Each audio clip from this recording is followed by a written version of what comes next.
but just say the word, and my servant will be healed. Go ahead. For I myself am a man under authority with soldiers under me. I tell this one go, and he goes, and that one come, and he comes. I say to my servant, do this, and he does it. When Jesus heard this, he was amazed and said to those following him, truly I tell you, I have not found anyone in Israel with such great faith.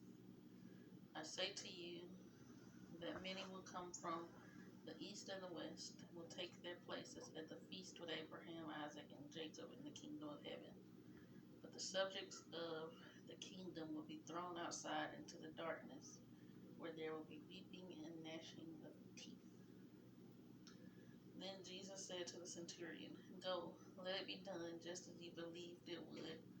And his servant was healed at that moment. I don't know if this is his daughter. I don't know if this is his actual servant. I don't know if this is a soldier that he leads, commands, or works with. But I know that he has somebody in his house that's sick. I know he has somebody in his house that's needing something. Somebody in his house has a condition that does not identify or is not a reflection of what he believes. So he's in the army. I guess he would be a captain, he would be a director, he would be somebody of higher rank. And I guess what happens when you give an order and it's not followed out?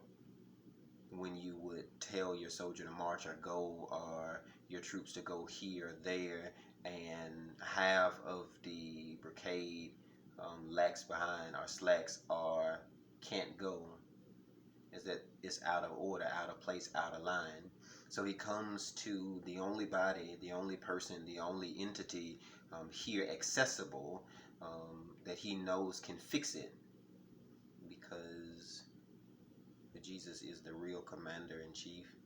And so he says to him, my house is out of order. My house is not right. He says, something in my house is dying. But I believe God to be a God of living things, projecting, protesting, testifying of the life in abundance, the one that Jesus says that he comes as a good shepherd, that we may have life and have it more abundantly. But the man looks at Jesus, the one who said life over everything, who believes in him, and says something I believe in told me it'll live, while at home it's dead. And so I think one of the biggest identifying factors in our world now is we accept death before it's even determined that it's going to die. And you can be apprehensive to life, love, to lead, to have the Lord, that you become enveloped in the depth of the sickness, the demise of defeat, the distraction of the devil, where you'll give up on your promise when you haven't even petitioned through prayer. And God says, let me go to the house. And the man says, you can't come to my house because my house is out of order. My house is out of line.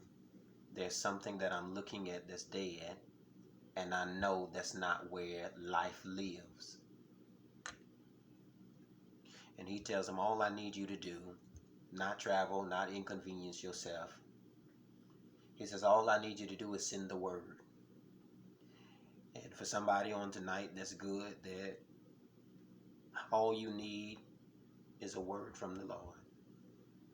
Where you are, I'm not talking about one press, I'm not talking about one prayer, I'm not talking about one shout, I'm talking about your one word You're one word from a healing, one word from being set free, one word from walking into your destiny. You're one word on tonight. One word away. One word away. One word away. He says, send the word. Send the word. Send the word. Send the word. Send the word. Send the word.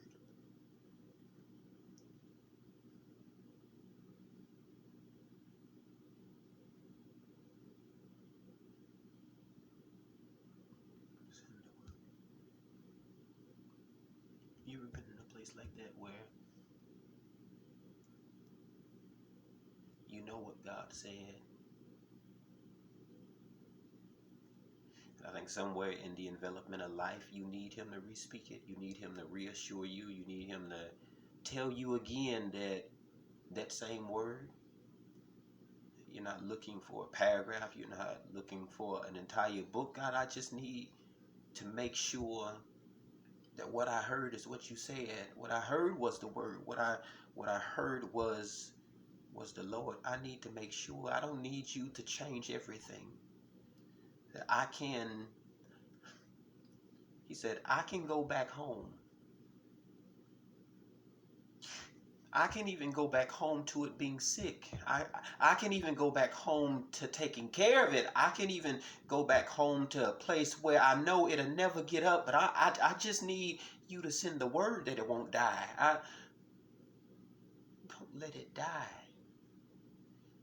Many times we get sidetracked by the prosperity of life that we forget the pleasure to live in life is that you have the ability to be alive. And he says, I'm looking at something that's not even enjoying it. So I'm under authority. So I know that somebody gives me a command, I do it. Consequently, I have people who are under my authority. Catch that now. He says, I'm a man of authority. And I have people under my authority. And I tell one to go this way and he goes. I tell the other one to go that way and he goes. And he says, but this I have no authority over. This one I can't fix. This one I can't heal. I can't command through this. This is out of my hands. It's above my head. It's out of my control. I can't. And so since I'm under authority and I know I can't, I have to go to the one that I can't but can. And he says, send the word. Send the word that it'll live and shall not die. Send the word that we should have in abundance and never be in depletion, that we would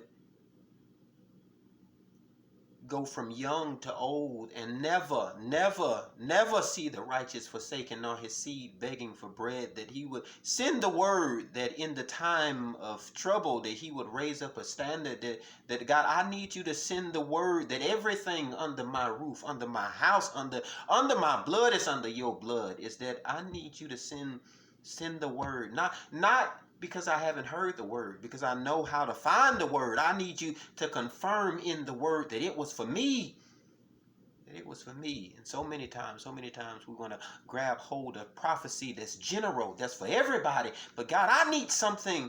I need to know what the word is for me. Do I thrive? Do I survive? Do I get through the night? Well, send the word. Send the word that you can overcome. You can. Not y'all, you. Send the word that I'm bigger than this. Not we. Can I overcome it by myself? Send the word that it won't be taken, repossessed, cut off, changed. It won't break up. It won't end in fight, in defeat. It won't end in divorce. It won't end in abortion. It won't end in misconception. I need to know for me what the word for me is. And Jesus has to turn around everybody around him and says, this is the model of what your faith should be. This is how you ought to be. He says, go, when you walk into your house, everything you believe, by God, may you receive. May you walk into a place that you left dead, but walk back into it where it's alive. May you come out of a place fired, but go back into and hiring people. May you be able to deliver what was holding you captive. Can you set free what was holding you? May you walk in different than the way you came out. Is that on tonight somebody's coming out of something that was holding hostage? Somebody's being set free from some things that would be holding you, your daddy, and your granddaddy. I'm talking about, this is generational doubt. And God says, I'm coming to identify and find you out. And he says, just send the word.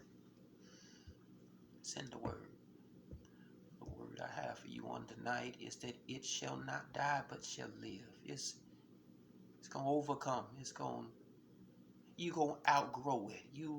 You're going to outlive it. Is that their doubt doesn't determine your outcome. You going to outlive this one. You going to see it through. Is that people who want to speak death over you, they won't bury you in this season. You'll be in attendance. You'll be on site. You'll be the preacher, the singer, the usher for what it was, their demise of their funeral, because they spoke against the word God said over you.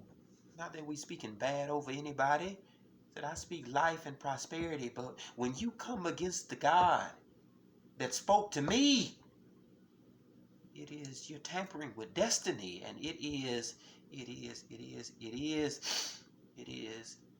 Jesus says, Father, forgive them because they touched your child. They would mess with something that was unmessable. They would mess up the word, dispute the doubt. They would come against the faith of a believer who believed in somebody greater than them. So it does not matter what it looks like. It does not matter what they say. It don't matter where they would give up hope. People can leave you and not love you and turn against you and never talk to you again. But I tell you something on tonight, that if God be for you, he'll send that word that he's more than the world against you. If God be for you, is that you have teeny tiny faith, you can say to this mountain, get up and go. If God be for you, is that you can make the wind and the waves obey you by your voice, by what it is that he says. All power do I give unto you, that you may be able to tread on serpents, that you'll be able to touch the sick and they recover, that you can put your hands on the blind, call them to see, and they will, the lame to walk. The word is sent. Is sent. Send the word. Know what you believe in God for. I don't know what you would be doubting yourself for. Can I tell you, in this season, you have to learn to speak the belief. So when you walk back into what they said, you can receive exactly what you believe. Not their word of doubt, but your word of confirmation that I heard from God. And he told Habakkuk, though it may tarry, wait on it. Wait on it. Wait on it, that the word of the Lord will never return unto him void. Wait on it, that they that wait on the Lord, he will renew their strength. Wait on him, that hereafter you've suffered a little while, is that he is faithful. Wait on it.